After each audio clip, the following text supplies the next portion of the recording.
1 મિનિટમાં એક પ્રશ્નમાં જોઈએ આજનો પ્રશ્ન કે એવી દરખાસ્ત કે જેના વડે માંગણીની રકમનો ઘટાડો ₹1 કરવામાં આવે તેને શું કહે છે? ઓપ્શન એ આર્થિક કાપ દરખાસ્ત, ઓપ્શન બી નીતિ કાપ દરખાસ્ત, ઓપ્શન સી શાખ કાપ દરખાસ્ત કે ઓપ્શન ડી સાંકેતિક કાપ દરખાસ્ત. તો જવાબ છે ઓપ્શન બી નીતિ કાપ દરખાસ્ત. વિગતથી જોઈએ મિત્રો તો કે એવી દરખાસ્ત કે જેના વડે માંગણીની રકમ ઘટાડીને ₹1 કરવામાં આવે તેને નીતિ વિષયક કાપ દરખાસ્ત કહેવામાં આવે છે.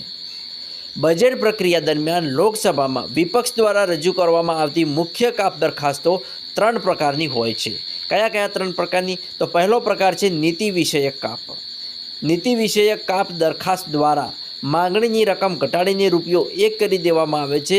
આનો અર્થ એ થાય છે કે વિપક્ષ સરકારની તે ચોક્કસ નીતિનો સંપૂર્ણ અસ્વીકાર કરે છે. બીજો પ્રકાર જોઈએ તો બીજો પ્રકાર છે આર્થિક કાપ.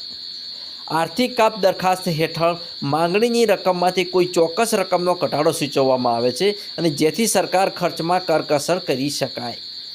અને ત્રીજો આપણો પ્રકાર રહેશે પ્રતિકાત્મક કાપ.